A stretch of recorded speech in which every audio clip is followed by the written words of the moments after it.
it's just I've done it for too long, and I didn't want to just keep doing the same thing over and over again. So this opportunity came along, and it's like, okay, it's time to leave that behind and try something new at a new place, and that's really exciting to me. Much more.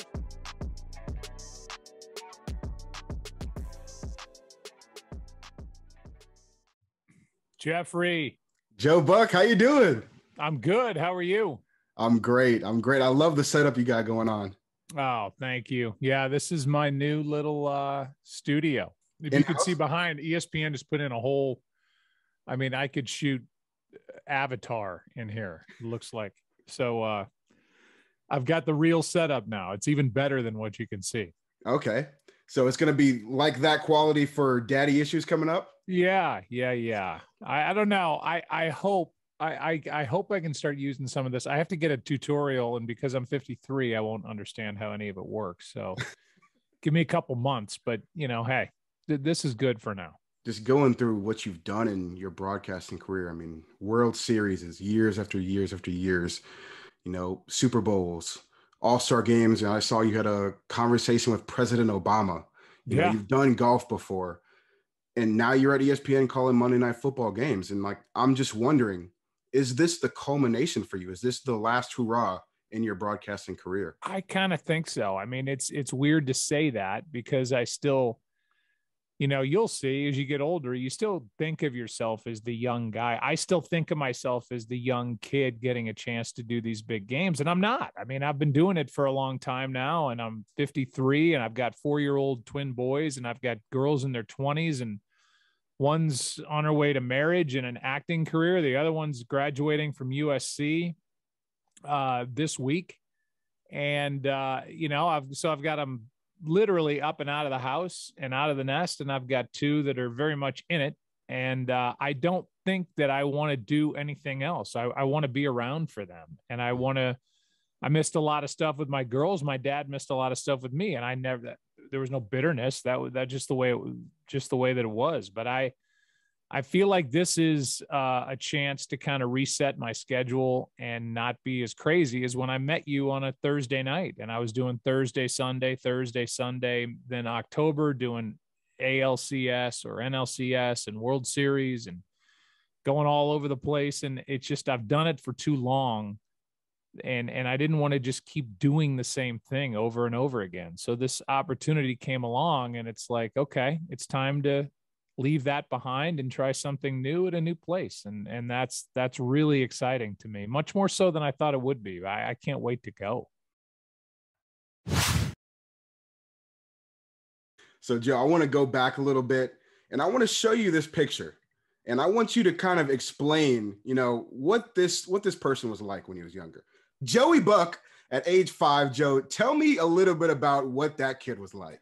Well, that kid didn't do enough running. That kid never pushed away from a dinner table and needed to visit the salad bar more. But I will say this. So that is the right side of the picture. To the left of me, as we look at it, was my mom. And then to the left of her is my sister. And it was kind of the 3 of us. My dad worked so hard and had so many different jobs trying to pay for, 6 kids, an ex-wife, 2 kids, a current wife, and trying to just keep his head above water. And so my mom, my sister, and me, we were kind of the 3 that held down the fort while he was going all over the place. That picture was taken right outside the entrance to the press box at Busch Stadium. And that's where I spent my childhood. And so you could see me in that same place, age 2, age 3, age 4, age 5, age 20, age 25. I grew up in that stadium and in that broadcast booth. So, I don't know. That was a shy kid who was the son of kind of a St. Louis legend, and then somebody who paid attention to what his dad did for a living, wanted to be his dad when he grew up, and tried to do the right things to make that a reality. But, I was really close with the other two in that picture and so close with my dad. I just had a really fortunate childhood. The older I get, Jeffrey, I realize how lucky I was as a kid to grow up in the family that I grew up in, because, you know, when you don't know any different, that's everybody's got one life. You think everybody leads that same type life. And I know that people, you know, weren't as fortunate as me. So I was a lucky kid growing up. Joe, I was looking at your path to this position, and I looked at your father's too. And got to say, your father went to God's greatest university ever, the Ohio State University, my alma mater. But I looked at you guys' path, and, you know, you started out in calling games at college. Then you went to the farm system for MLB, you called games in the minor leagues. And then you guys met at St. Louis Cardinals, and you guys were at the same level for some time. And then you guys both exploded into stars and really just growing you guys' own personalities. And, you know, it just makes me think, yes, you wanted to be his prototype, but then also you kind of branched off and did your own thing. Yeah. Am I right by this assumption? No, you are. You're definitely right. I could give a seminar on this, and I see a therapist because of this. And I have my own daddy issues because of this. But when I was a kid and I was getting into this business, you're right. I did a couple years of minor leagues. I did some stuff in college. Then I came to the Cardinals. And the only reason why I got hired at 21 years old was because I was my dad's kid. And while I used to hate hearing that, it was the truth. And so I couldn't fight that. And I used to run kind of from that. Now I run toward that because I'm so proud of my dad that I don't. Yeah, I'm like, yeah, that's my dad. And I was lucky. And that's how I got a leg up, because I was paying attention all those years. But after I started with the Cardinals, I always had that as my home base, but I tried to branch out, and I was doing other things. I was doing college basketball. I was doing horse jumping on ESPN. I was doing anything that came along. I was like, yep, I'll do it. I want to try that. And then the gift of all gifts that I didn't know was an actual present at the time was in 94. Fox comes out of nowhere and says, we want to, Fox, you're too young, but Fox was like an afterthought. It wasn't even really, they didn't have affiliates all across the country. And for Rupert Murdoch to get his network in everybody's home, he had to buy the NFL. And then they started, you know, branching out and getting bigger networks and getting bigger stations and what have you. Well, I didn't think I was going to end up at Fox. I had no idea. And I went and auditioned in 94. I practiced with my dad in the living room during spring training. I'd never done football. And I flew out there across the country, and I went into an audition in a television studio, and I put it on a headset, and I broadcast a game off a TV, and I set the headset down after it was over. And they basically said, okay, we're going to hire you. Do you have an agent? And I was like, no, I don't have an agent. And so that started it. And so that's the branching off that you're talking about. So now I'm like 24, 25 years old with a network job and doing football. Then they get baseball 2 years later, which is the sport that I did. So they're like, okay, well, you're doing a great job at football. Let's have you on baseball. And then I've been there up until this year. So, I mean, I was there for 27 years. And, you know, now I'm at ESPN. I'm doing Monday Night Football. Never thought that would be the case either. But it's kind of the same thing. It's like, yeah, let's change. Change is good. And I think it makes you rejuvenated a little bit. But that's kind of how I looked at it. I always had my home base with the Cardinals, and then I would go out and do different stuff, and I would get as much experience as I could. And then, you know, the Fox stuff took off, and here I am working for the worldwide leader. Joe, tell me about your boys. It's an entirely different experience. And it's not just because I'm older. You know, I feel like I had this conversation with, it's a name drop, but with Kevin Costner during the Field of Dreams time when we were all in Iowa. And we were talking about having older kids and then starting over and having younger kids. And he said something that I felt the exact same way. He's like, I hate it when people say, well, you get a second chance to raise kids. And that's almost makes you feel like, well, you screwed up the first time and now you have all this experience. So now you're going to do it better. And I feel, my girls are my best friends, and I felt like I gave them everything I had. And now I just get to do that again, but have little boys are way different than little girls. And, these boys are rambunctious. They're physical with each other. They're fighting all the time. They're into superheroes. They're into so many different things that my girls just had no time for at all.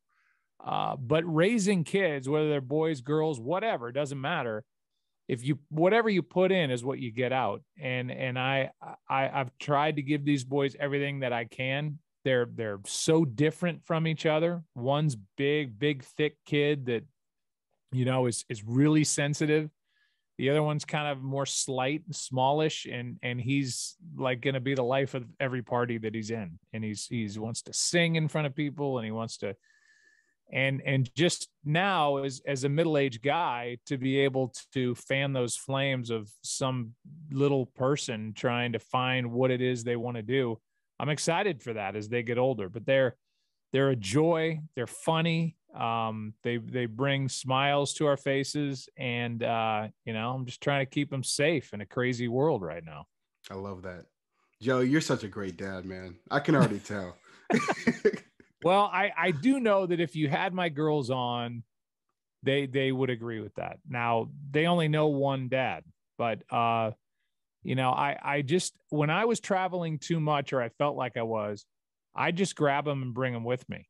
And so my daughters, Natalie and Trudy, grew up around stadiums, around very much the same way I did. They've been around Super Bowls, they've been around World Series, they've been around All-Star Games, they've been around US Opens. They are my comfort. So if I'm feeling stressed, or I'm feeling like, first US Open in 2015, they were there. And the Sunday of the US Open, the last day of that, it was Father's Day. It always is. And they had made a video for me, canvassing all my friends, sending them personal videos from their phones about who I am as a person, and them talking about me as a dad. And so on Sunday, before that last day of the US Open in 2015, we were all in the same hotel.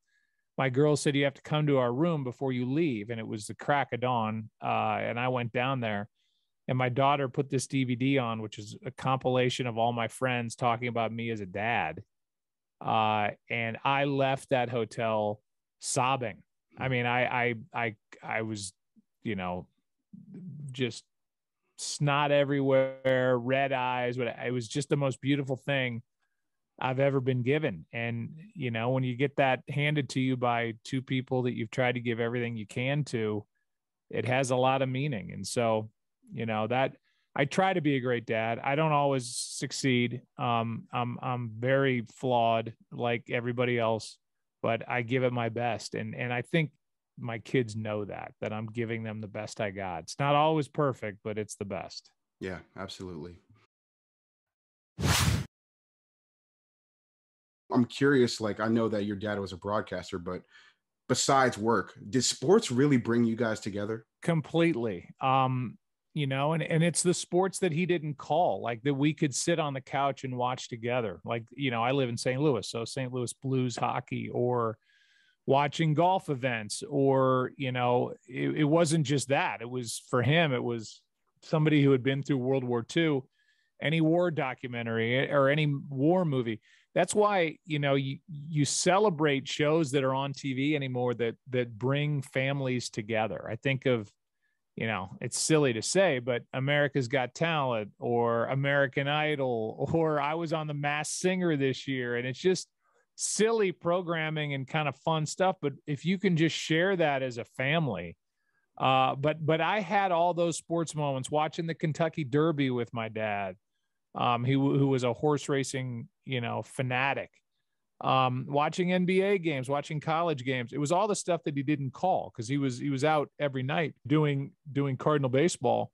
But whatever fit around that, he and I were together on the couch. And it wasn't like, hey, son, let me tell you what you're seeing, and, you know, your opinion doesn't matter. It was just two guys talking, and it was two buddies. And so, you know, I never looked at my dad as somebody that was the, you know, the strict disciplinarian. He was a guy that wanted me with him. I was in every National League city with him on the road with the Cardinals by the time I was 12.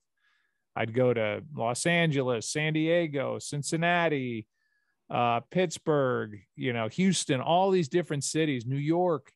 And you learn about, you know, the world's bigger than your house and your little neighborhood and whatever. And that, I think that's the best gift. If you can afford it, it's the best gift you can give a kid, is to travel and to see other places and to see other people and to see, you know, different climates and different architecture and whatever it might be. That is so important if you can pull it off. And you know, that was my dad's job, was to go all over the place, and I just tagged along with him. And man, it was a great way to grow up. Yeah, it really does sound like it. I mean, shoot, there's sometimes I wish my dad was in sports and we could just go all these places. Yeah, well, I know. I feel almost guilty talking about it, because it was as good as it sounds. That I can tell you. That kid that I showed you earlier, if he were to look forward and, you know, look to where you are right now, do you think he would be looking at a guy like this? No, because the guy you're showing, that is Green Bay, and that's me on the field before a game at Green Bay. And to go back and think of the kid that you showed me at 5 years old, as I said, you know, I was a shy kid. I was, you know, overweight. I was made fun of. I got picked on. But the one thing that let me do, and I talk about it a lot on the podcast, is it sharpened my wit, and it sharpened my ability to talk fast and get, I couldn't fight. There's nobody I could beat in a fight walking the planet, but I could verbally get after the best of the best. And so that all went into the stew that's in that guy that you're showing me now, that despite whatever criticism is out there on Twitter, or, you know, people saying stuff in a stadium or whatever, when that red light comes on, I'm the most confident person in the world. And sometimes I'm faking it, but I make myself believe that I am just bursting with confidence, and I'm going to do this game the way I want to do this game. And it's not going to be for everybody. Nobody can please everybody. That's impossible. But I'm going to be confident, and I'm going to have fun, and I'm going to laugh at myself, and I'm going to enjoy being there. And if I can do all those things, then, you know, nothing can bring me down. I love that mindset. And I think that mindset also helped you be successful. Yes, you're the son of a broadcaster, but I really think that it's what's inside you that defines you and that leads you to success. You know, some people can have the world and they drop it. You know, it's really not that easy to navigate through life with what we're given. You know, like, it's hard. But, you know, Joe, we're going to end this on a positive note. I want to look at this picture right now, and, you know, very dashing. You look good, man. I think this is a GQ worthy sexiest man of the year. I think this picture right here. Well, I will tell you, you've hit on something here, Jeffrey, because my wife loves that picture of me.